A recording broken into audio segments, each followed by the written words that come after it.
ಶ್ರೀರಾಮಚಂದ್ರನೇ ವಾರಿದಿ ಶಯನನೇ ವಾರಿದಿ ಶಯನನೇ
ಪ್ರಭು ಶ್ರೀರಾಮಚಂದ್ರ ಅಜ್ಞಾನಿಯಾದಂತಹ ನಾನು ಮರವನ್ನ ಏರಿ ಕುಳಿತಿರುವಂತಹ ಆ ಸಂದರ್ಭ ನನ್ನನ್ನ ಕಂಡು ಸುಜ್ಞಾನಿಯಾಗಿ ಮಾಡಿದವನು ನೀನಲ್ಲವೇ ಪ್ರಭು. ಅಂದಿನಿಂದ ಮೊದಲುಗೊಂಡು ನಿನ್ನ ಸೇವೆಯಲ್ಲಿಯೇ ನಿರತನಾದವನಲ್ಲವೇ ಪ್ರಭು. ಸದಾ ಕಾಲವು ರಾಮನಾಮವೇ ಉಸಿರು, ರಾಮನಾಮವೇ ಹರಿಯುತ್ತಿರುವಂತಹ ರಕ್ತವೆಲ್ಲವೂ ತಿಳಿದವನು ಈ ಹನುಮನಲ್ಲವೇ. ಸದಾ ನಿನ್ನನ್ನ ಸೇವಿಸುತ್ತಿರುವಂತಹ ನನ್ನನ್ನ ಮರೆತೆಯ ಪ್ರಭು. ಅದಲ್ಲ ಅಂತಾದರೆ ಒಂದೊಂದು ದಿನ ರಾಮ ನಿರ್ಯಾಣದ ಸಂದರ್ಭ ಸರಿಯೂ ನಿನ್ನ ತಳದಲ್ಲಿ 77 ಕೋಟಿ ಕಪಿನಾಯಕರ ನನ್ನ ಮಧ್ಯೆ ನನ್ನನ್ನ ಕೂಗಿ ಕರೆದು ನೀನಾಡಿದ ಮಾತಲ್ಲಿವೆ ಪ್ರಭು. ಮಗನೇ ಹನುಮ, ರಾಮಾವತಾರವನ್ನು ಮುಗಿಸುತ್ತಿದ್ದೇನೆ ಎನ್ನುವುದಾಗಿ ನೀನು ಆಡಿದಂತಹ ಮಾತನ್ನ ಕೇಳಿದ ನಾನು ತಲೆ ತಕ್ಕಿ ಬೆನ್ನು ಬಗ್ಗಿ ಧಾರಾಕಾರವಾಗಿ ಕಣ್ಣೀರನ್ನು ಸುರಿಸುತ್ತ ನಿನ್ನ ಪಾದವನ್ನ ಕಟ್ಟಿಕೊಂಡವನಲ್ಲವೇ. ಅನೇಕ ಜನರಿಗೆ ಮುಕ್ತಿಯನ್ನ ಕೊಟ್ಟಂತಹ ನೀನು ನಾನು ನಿನ್ನ ಜೊತೆಯಾಗಿ ಬರುತ್ತೇನೆ ರಾಮ ಎನ್ನುವುದಾಗಿ ಕಾಳಿ ಬೇಡಿದವನಲ್ಲವೇ. ನಾನು ಅಂದು ನೀನಾಡಿದ ಮಾತು ಮಗನೇ ಹನುಮ, ನೀನು ಚಿರಂಜೀವಿ, ಸದಾ ನನ್ನನ್ನ ಧ್ಯಾನಯುತ ಮೇರು ಪರ್ವತವನ್ನ ಏರು, ಯುಗ ಯುಗಗಳೇ ಕಳೆಯಲಿ, ವರುಷವೇ ಕಳೆಯಲಿ, ನಿನಗೆ ಮಾತ್ರ ಪ್ರತಿ ಯುಗದಲ್ಲಿಯೂ ರಾಮನಾಗಿಯೇ ಕಾಣ ಸಿಗುತ್ತೇನೆ ಎನ್ನುವುದಾಗಿ ಮಾತನಾಡಿದವನಲ್ವೇ. ಕೊಟ್ಟ ಮಾತು ಮರೆತೆಯ ಪ್ರಭು. ತೋರಿಸೋ ತೋರಿಸೋ ತೋರಿಸೋ ತೋರಿಸೋ ನಿನ್ನ ಶ್ರೀ ಪಾದಾರವಿಂದವಾ.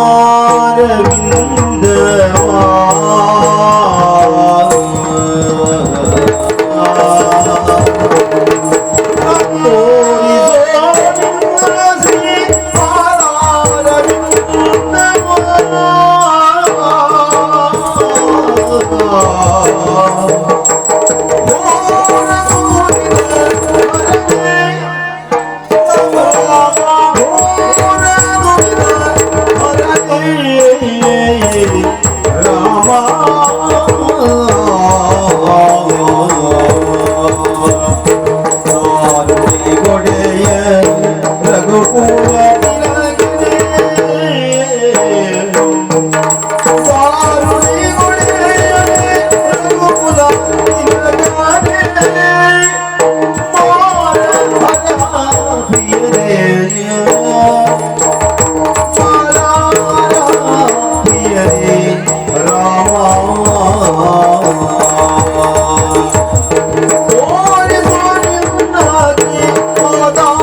ನಿನ್ನ ನಿರೀಕ್ಷೆಯಲ್ಲಿಯೇ ತಪವನ್ನಗುಯುತ್ತಿರುವಂತಹ ಈ ಹನುಮನಿಗೆ ನಿನ್ನ ನಿರೀಕ್ಷೆಯೇ ಸುಳ್ಳಾಗಿ ಹೋಯಿತೆ ಪ್ರಭು.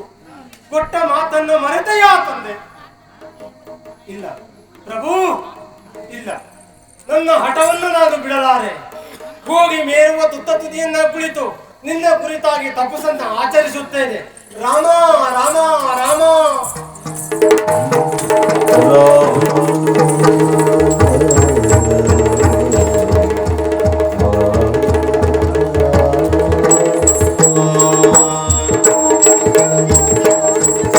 ಜಯ ಜಯ ನಮೋ ನಾರಾಯಣ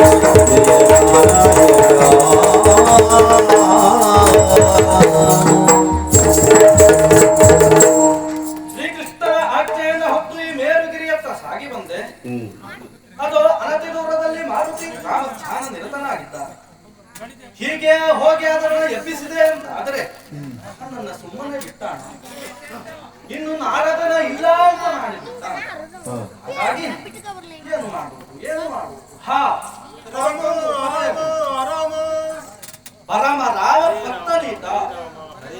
ರಾಮನಾದವೆಂಬಂತಹ ಆಶವನ್ನ ಬೀಸಿ ಈತನನ್ನ ದ್ವಾರಕೆಗೆ ಕರೆದೊಯ್ತಾನಂತೆ.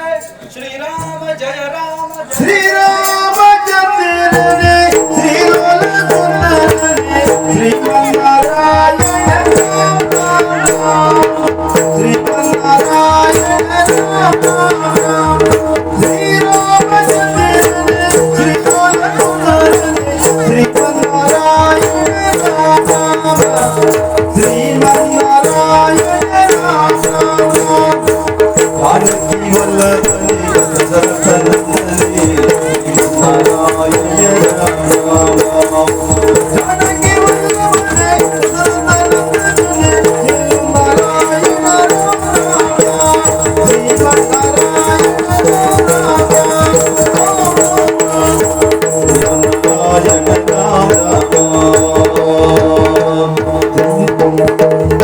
ಶ್ರೀರಾಮಚಂದ್ರನೇ ಶ್ರೀಲೋಲ ಸುಂದರನೇ ಶ್ರೀಮನ್ನಾರಾಯಣ ರಾಮ ಶ್ರೀಮನ್ನಾರಾಯಣ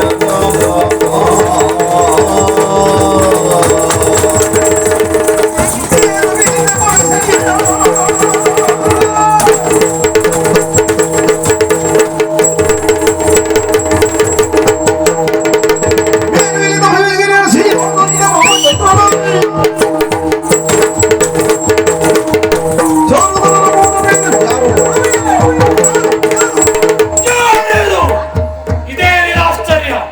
ಮೇರು ಧ್ವಜವನ್ನು ಏರಿ ರಾಮ ಧ್ಯಾನದಲ್ಲೇ ಕುಳಿತಿರ್ಪ. ಈ ಹನುಮನು ಧ್ಯಾನಕ್ಕೆ ಭಂಗಗೊಳಿಸಿದ ದೂತನ್ಯಾರು? ನಾನು ಕುಳಿತಿರುವ ಪುಗೆ ಹೇಗೆ?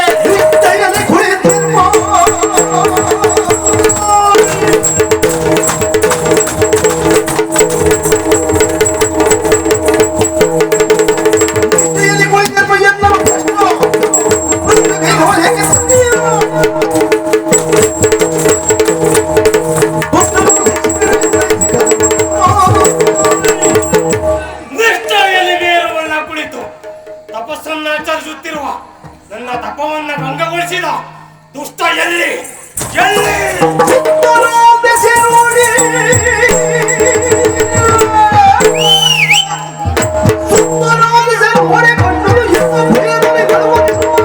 ಸಮಯದಲ್ಲಿ ನಡುವ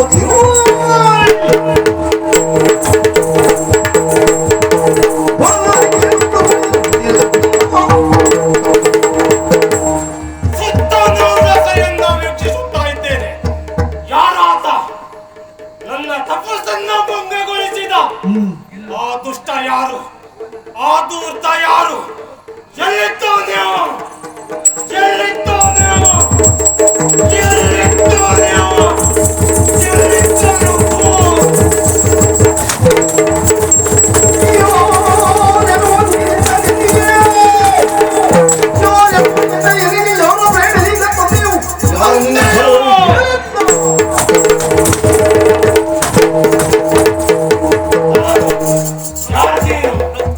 ಯಾಕಾಗಿ ಹೀಗೆ ಮಾಡಿದೆ? ನನ್ನ ತಪಸ್ಸನ್ನ ಭಂಗಗೊಳಿಸುವುದಕ್ಕೆ ಕಾರಣೇನು? ನಾರನು ನಡು ನಡು ನಡುಗುತ್ತಾ ನಾರದನು ನಡುವುದ ವಾರೆ ಜಾಂಬಗ ರಾಮಚಂದ್ರನ ಚಾರು ಚರಣಗಳನ್ನೇ ಕೊಲ್ಲೆನೆಂದಿರಲು ಹೇಳಿದನ.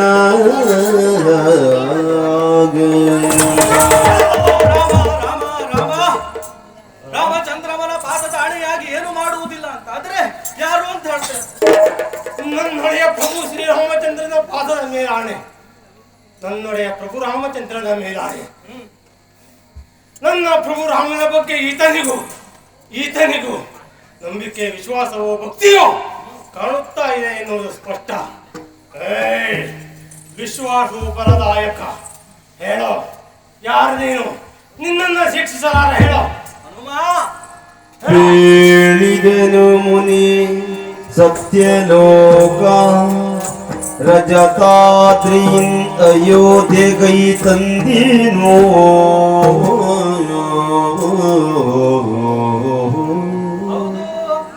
ಹೇಳಿದನು ಮುನಿ ಸತ್ಯಲೋಕ ರಜತಾದ್ರಿನ್ ಅಯೋಧ್ಯೆಗೈ ತಂದಿನೋ. ನೀಲ ಮೇಘ ಶ್ಯಾಮನಾಗಿರುವ ರಾಮನು ಬಾಣಾರ್ಧ ಪ್ರಭೆಯುಳುತ್ತುವ ಜನಕ ಜಾತಿಯೋ.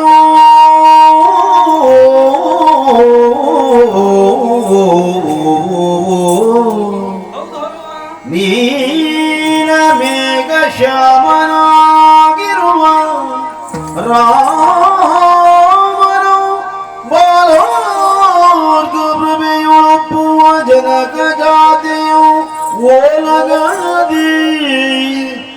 ಭರತ ಶತ್ರುಘ್ನ ಲಕ್ಷ್ಮಣರಿಂದ ಕೂಡಿರುವ ಸಭೆಯ ನೋಡಿತೇನೋ.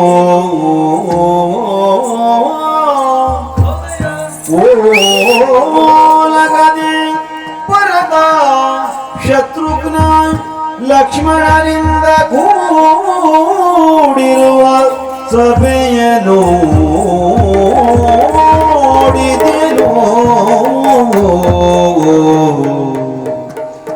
ನೀನಿಲ್ಲದಿಯ ವಿಚಾರವ ಕೇಳಲಾಗ,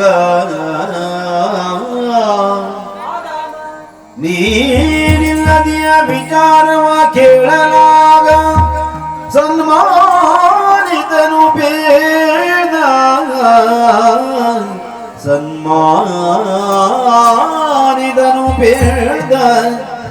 ರಾಮಾವತಾರವ ಮುಗಿಸಿ ಸಾನುರಾಗದಿ ಬರುವ ವೇಳೆದು ದ್ವಾಪರದಿ ದರುಸನವಿವೆಯನುತ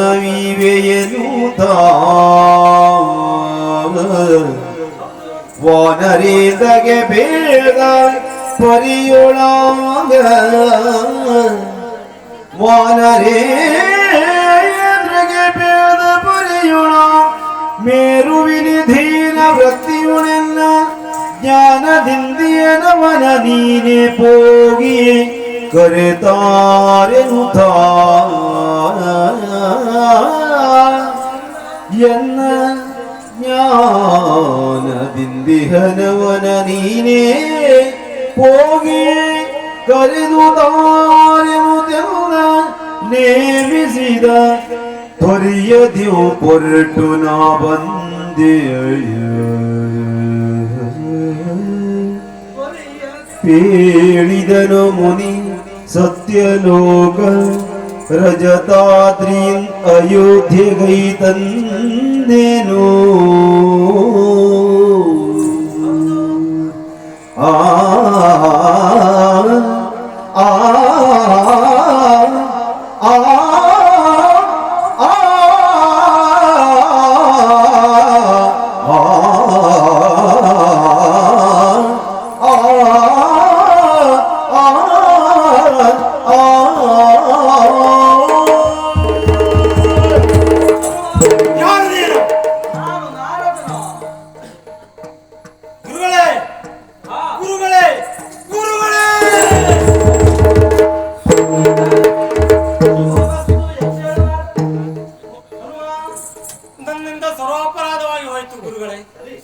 ರಾಮ ಧ್ಯಾನದಲ್ಲಿ ಕುಳಿತಿರುವಂತಹ ನನ್ನನ್ನು ರಾಮ ಧ್ಯಾನ ಭಂಗಗೊಳಿಸಿದಿರಿ ಎಂಬಂತಹ ಕಾರಣಕ್ಕಾಗಿ ಹೌದು ಎದುರಿಗೆ ಬಂದಂತವರು ಯಾರು ಎನ್ನುವುದನ್ನು ಸರಿಯಾಗಿ ವೀಕ್ಷಣೆ ಮಾಡದೆ ನಿಮ್ಮನ್ನ ಹೊಡೆಯುವುದಕ್ಕಾಗಿ ನನ್ನ ಕರವನ್ನ ಎತ್ತಿದೆ. ತಿಳಿಯದೇ ಆಗುತ್ತ ಗುರುಗಳೇ, ತಾವು ಹರಿಭಕ್ತರು, ಹೌದು ನಾನು ರಾಮ ಭಕ್ತ, ಹೌದು ರಾಮ ಭಕ್ತರಾದಂತಹ ನನಗೆ ಹರಿಭಕ್ತರಾದ ನೀವು ಈ ರೀತಿಯ ಕಾರ್ಯವನ್ನ ಮಾಡಬಹುದೇ ಗುರುಗಳೇ? ಹನುಮ, ನೀನು ತಿಳಿದದ್ದು ತಪ್ಪಾಗಿದೆ. ಸರಿ ಯಾವುದು? ನಿನ್ನ ರಾಮ ಭಕ್ತಿಯನ್ನ ಭಂಗಗೊಳಿಸುವಂತಹ ಉದ್ದೇಶದಿಂದ ನಾನು ಬಂದದಲ್ವ? ಯಾಕಾಗಿ ಬಂದವರು? ಸದಾ ಕಾಲವು ಲೋಕ ಸಂಚಾರವನ್ನು ಮಾಡುವವ ನಾನು. ಹೌದು. 3 ಮುಕ್ಕಾಲು ಗಳಿಗೆಯಲ್ಲಿ 3 ಲೋಕವನ್ನು ಸಂಚರಿಸುವ. ಎಂದಿನಂತೆಯೇ ಸತ್ಯಲೋಕಕ್ಕೆ ಹೋದೆ, ಕೈಲಾಸಕ್ಕೆ ಹೋದೆ, ಇನ್ನೇನು ವೈಕುಂಠಕ್ಕೆ ಹೋಗಬೇಕು ಅನ್ನುವುದರಲ್ಲಿ ಒಂದು ಹೋದ್ರಲ್ಲಿ ಏನುಂಟ? ಬರೀ ಶೂನ್ಯ ಇಟ್ಟ. ಯಾಕಾಗೆ? ಶ್ರೀಮನ್ನಾರಾಯಣನೇ ಶ್ರೀರಾಮಚಂದ್ರಮನಾಗಿ ಅಯೋಧ್ಯೆಯಲ್ಲಿರುವಾಗ ಅಲ್ಲಿ ಹೋದ್ರಲ್ಲಿ ಏನುಂಟ? ಹಾಗಾಗಿ ನೇರವಾಗಿ ಅಯೋಧ್ಯೆಯತ್ತ ಸಾಗಿದೆ. ನೇರವಾಗಿ ಅಯೋಧ್ಯೆಯತ್ತ ಸಾಗಿದೆ. ಗುರುಗಳೇ ನಮೋ ನಮಃ. ಅಷ್ಟೇ ಅಲ್ಲ, ಭವ್ಯವಾದಂತಹ ಅರಮನೆಯ ಆ ಪ್ರವೇಶವನ್ನು ನಾನು ಮಾಡಿದೆ. ಪ್ರಭು ಶ್ರೀರಾಮನ ಚಂದ್ರಮನ ಓಲಗದ ಚಾವಡಿಯನ್ನು ನಾನು ಸೇರಿದೆ. ನನ್ನೊಡೆಯ ಪ್ರಭು ರಾಮಚಂದ್ರನ ಓಲಗ ಚಾವಡಿಯನ್ನು ತಾವು ಸೇರಿದಿರಿ? ಹೌದು ಸ್ವಾಮಿ. ಅಲ್ಲಿ ಏನನ್ನ ಕಂಡಿರಿ?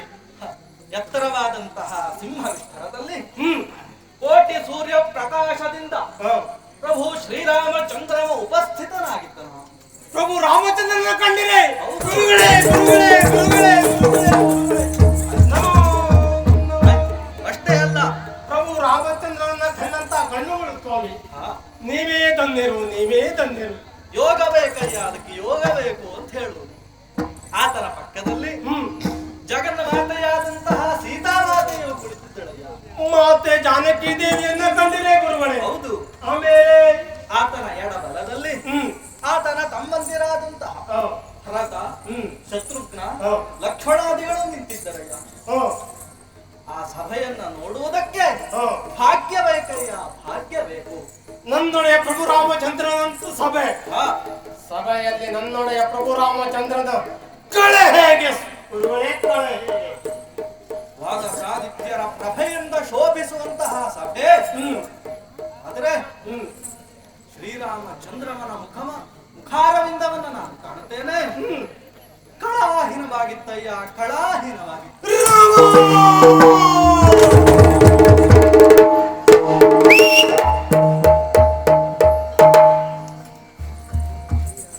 ಗುರುಗಳೇ ಗುರುಗಳೇ, ನನ್ನೊಡೆಯ ಪ್ರಭು ರಾಮಚಂದ್ರನ ಮುಖ ಕಳೆಗುಂದಿದೆ, ಕಳೆಗುಂದಿದೆ.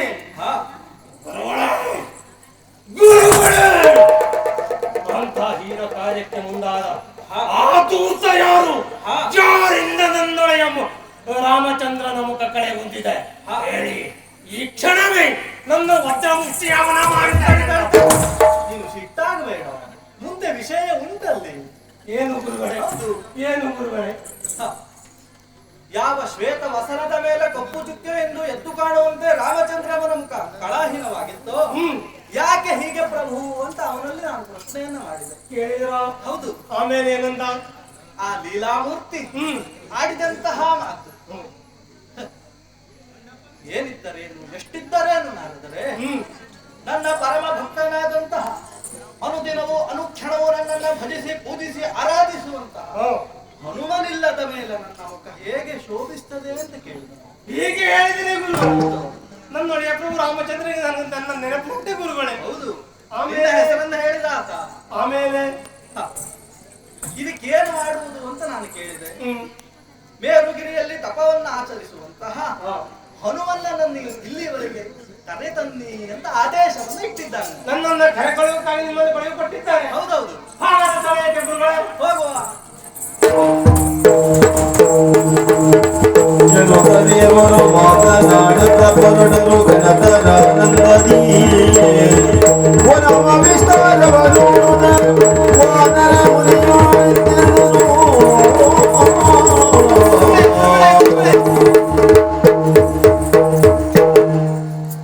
ನಂದನವನಗಿಂತ ಮಿಗಿಲಾಗಿತು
ಸಾಗುವ ವೇಗಕ್ಕೆ ತಡೆಯನ್ನು ಹುಟ್ಟಿದ್ದೇನೆ. ಯಾಕೆ ಯಾಕೆ ಅಂತ ನನಗೆ ಅರ್ಥ ಆಗಲಿಲ್ಲ. ನೋಡಿದರ ಈ ಪ್ರದೇಶವನ್ನು ನೋಡಿದರ ಎಷ್ಟೊಂದು ಅಲಂಕಾರ ಪ್ರಭುಗಳೇ, ಬಹಳ ಸುಂದರವಾದಂತಹ ವನ ಪ್ರದೇಶವಿದು. ಹೌದು, ಎಷ್ಟೊಂದು ವ್ಯವಸ್ಥಿತವಾಗಿ ಮಾಡಿದ್ದಾರೆ ನೋಡಿ ಸ್ವಾಮಿ. ಹೌದು ಅಲ್ಲೇ ಅಂದೋಡಿ ಕದಳಿ ವನ, ಕದಳಿ ವನ, ಬಾಗಿದಂತ ಬಾಳೆಯ ಕುಲಿಗೆ ನೋಡಿ ಗುರುಗಳೇ, ಮಾರುತ್ತ ಉಂಟು ಅನ್ನೊಂದು ಕೊನೆ ಅಲ್ಲೇ ಹಣ್ಣಾಗಿ ನೇತುತ್ತಿದ್ದಂತಹ ಬಾಳೆಹಣ್ಣನ್ನು ನೋಡಿದರೆ ಗುರುಗಳೇ ಎಲ್ಲ ಹೋಗ್ಬೇಕು. ನಾವು ವಿಷಯ ಅದಲ್ಲ ಗುರುಗಳೇ. ಹಾಗಾಗಿ ಇಲ್ಲಿ ನಿಂತು ನಿಮ್ಮಲ್ಲಿ ಪ್ರಶ್ನಿಸುವುದು ಇಷ್ಟೇ, ಇಷ್ಟೊಂದು ವ್ಯವಸ್ಥಿತವಾಗಿ ಮಾಡಿದ್ದಾರೆ ಅಂತ ಜೀವನವನ್ನ. ಆ ವ್ಯಕ್ತಿ ಯಾರು, ಆ ಶಕ್ತಿ ಯಾವುದು, ಅಲ್ಲ ಈ ಪ್ರದೇಶದ ಹೆಸರೇನು ಎನ್ನುವ ಕುತೂಹಲ ನನಗುಂಟು. ಹೇಳ್ತೀರಾ? ಹೇಳ್ಬೇಕು. ದ್ವಾರಕಾಪುರ ಧುತ್ಯಾವನ ವೀರ ಅಧಿಪತಿ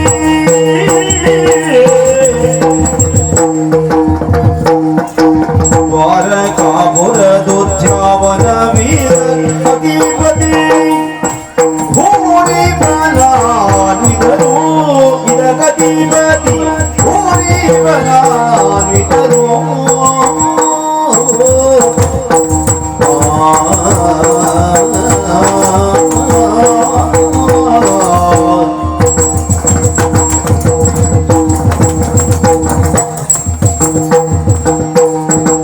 ಧಾರಿಣಿಯಳು ಬಲರಾಮನೆಂದೆಂಬರು,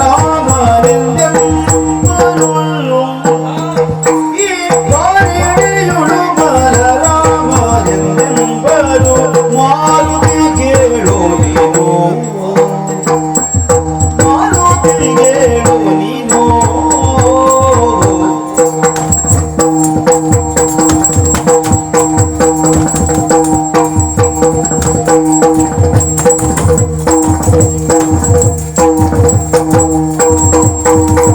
ದಾರುಣಿಯಳು ಬಲರಾಮನೆಂದೆಂಬರು, ಮಾರುತಿ ಕೇಳು ನೀನು.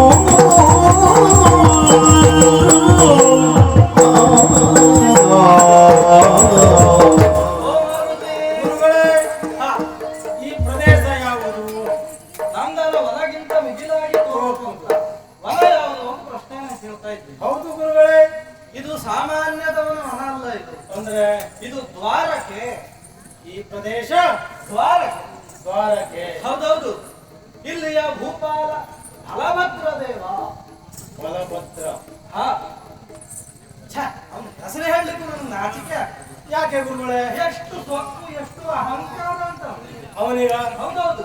ಅಷ್ಟೊಂದು ಮದಭರಿತವಾದಂತ ಅದೇ ಭೂರಿ ಬಲಾನ್ವಿತ ತ್ರಿಭುವನ ಭಲ್ಲಳ ಅವನ ಎನ್ನುವಂತಹ ಅಹಂಕಾರದ ಪಿತ್ತ ಅವನ ನೆತ್ತಿಗೆ ಇದೆ. ಹೌದೌದು.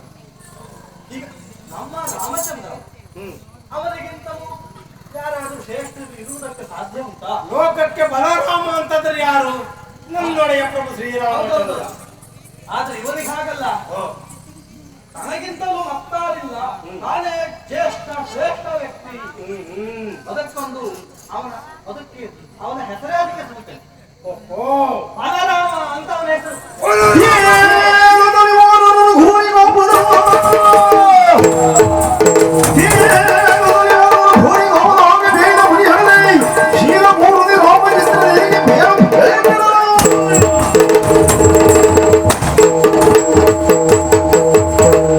ಬಲರಾಮ ಈ ನಾಡಿನ ಹೆಸರು ದ್ವಾರಕ್ಕೆ. ಹೌದೌದು. ಆಳುವ ಅರಸ ಬಲಭದ್ರ ಬಲರಾಮ. ಅವನ ಬಲ ಹಾ ಬಲ ಅಲ್ಲ ಹಾ ಗುರುಗಳೇ. ಅವನ ಎಡವು ಸರಿ ಇರ್ಲಿಕ್ಕಿಲ್ಲ. ಸರಿ. ಅಷ್ಟು ನಾನು ಮಾಡ್ತೇನೆ. ಹೋಗಿ ಅವನಿಗೆ ಹೇಳಿ ಸರಿ. ಇಲ್ಲಿ ಬರ್ಲಿಕ್ಕೆ ಹೇಳಿ. ನಾನು ಆ ವ್ಯವಸ್ಥೆಯನ್ನು ಮಾಡ್ತೇನೆ. ಇವನ್ನ ವ್ಯವಸ್ಥೆ ಮಾಡಿ ನಾನು ವ್ಯವಸ್ಥೆ ಮಾಡ್ತೇನೆ. ಒಲವು ಪುಡಿ ಪುಡಿ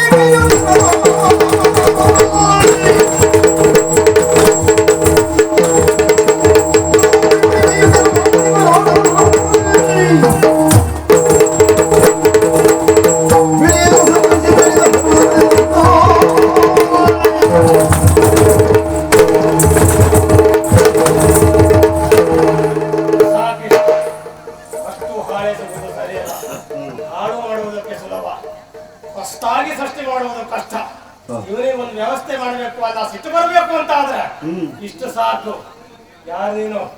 ಬಲರಾಮನ ದೂತನ? ಹೋಗಿ ಹೇಳ್ತೀನಿ ನೋಡಿ ಅವನಿಗೆ.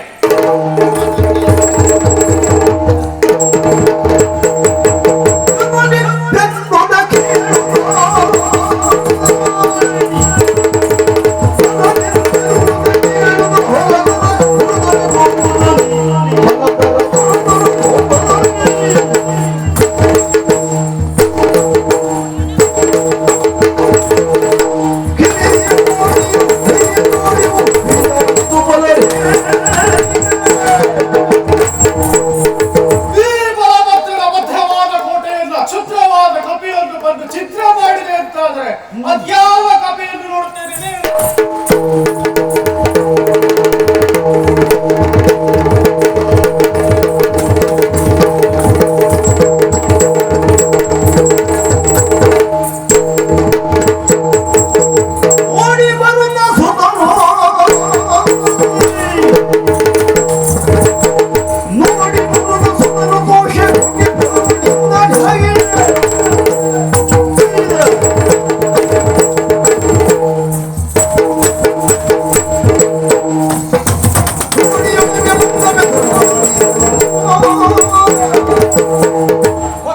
ಕಿರೀಟ ನಿತ್ತಂತ ನಿಲುವೆ ನೋಡಿದರೆ ನೀನೊಬ್ಬ ದೊಡ್ಡ ವ್ಯಕ್ತಿ ಎನ್ನುವುದನ್ನ ನಾನು ಹೇಳಬಲ್ಲೆ.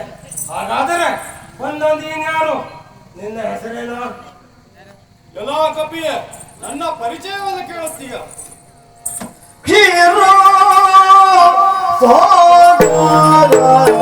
ಮಧ್ಯ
ಸುತ್ತಲೂ ನೋಡುತ್ತಿರುವಂತಹದ್ದು ಕ್ಷೀರ ಸಮುದ್ರ ಎನ್ನುವುದಾಗಿ ಅದರ ನಡುವಿನಲ್ಲಿ ಶೋಭಿಸುತ್ತಿರುವಂತಹ ಈ ಪಟ್ಟಣವೇ ದ್ವಾರಕಾ ಎಂಬುದಾಗಿ ನಾನು ಈ ದ್ವಾರಕಾ ಪಟ್ಟಣದ ಅಧೀಶ ಬಲರಾಮ ಎಂಬುದಾಗಿ ಇಷ್ಟೆಲ್ಲ ಕೇಳುವ ನೀನ್ ಯಾರಂತ ಬಿಡುವ ಯಾರು ನನ್ನ ಪರಿಚಯ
ಶ್ರೀರಾಮಚಂದ್ರನು ಸೇವೆಯ ದೈವ ಸೇವೆಯ ದೈವ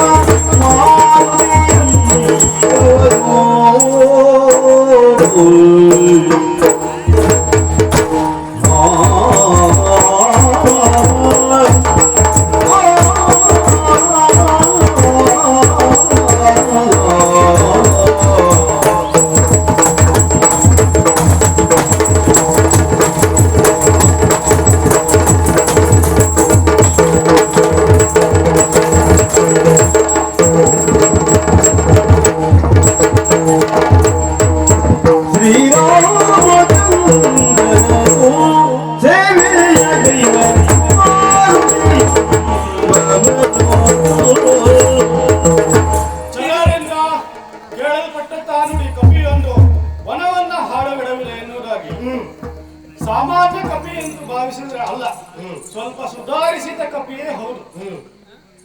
ಹಾಗಾಗಿ ನನ್ನ ಪರಿಚಯವನ್ನ ಕೇಳುವುದಕ್ಕಾಗಿ ಮುಂದಾದವ ನೀನು ಇದುವೇ ದ್ವಾರಕಾವತಿಯನ್ನು ಆಡುತ್ತಿರುವಂತಹ ಬಲರಾಮ.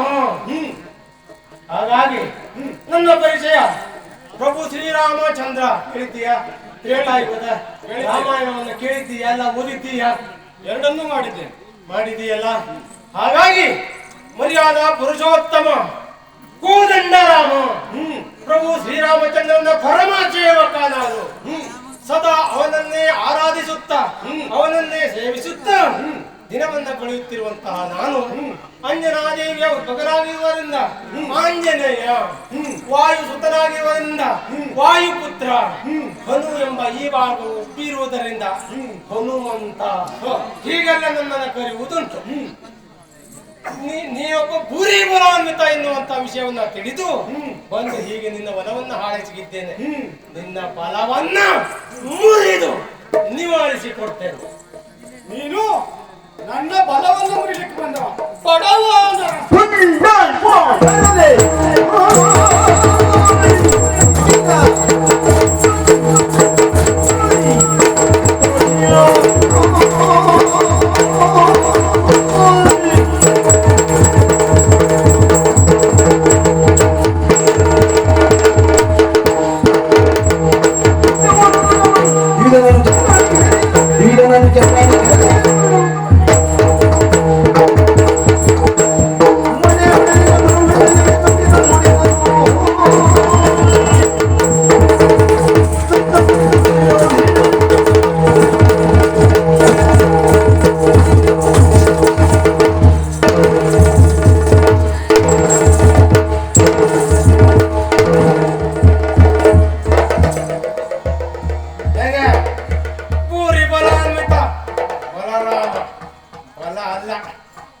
ಎಡವು ಸರಿ ಇರ್ಲಿಕ್ಕಿಲ್ಲ. ಎಂತ ಹಲಾಯುಧವ? ಹಲಾಯುಧವನ್ನ ಹಿಡಿದಿರುವ ನೀನು ಹಲಾದರ. ಏನು ಹಿಡಿಯುವುದಕ್ಕೂ ಕೈ ಉಂಟಾ? ನಿಲ್ಲುವುದಕ್ಕೂ ಕಾಲುಂಟ? ಯಾವ ಕ್ಷಣ ಬಡರಾಮ ಅಂತ ಇಟ್ಕೊಳ್ಳಿಕ್ಕಿಲ್ಲ. ಈ ಕ್ಷಣದಿಂದ ಬಡರಾಮ ನೀನು, ಬಡರಾಮ ನೀನು.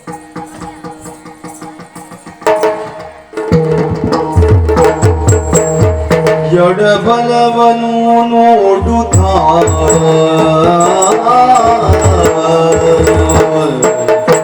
ಎಡಬಲವನು ನೋಡುತ್ತಾ ಬೀಳು ಕೇಳುತ್ತಾ ಒಡನೆ ಬಂಗಳಿಯುತ್ತ ಎಡಬಲವನು ನೋಡುತ್ತಾ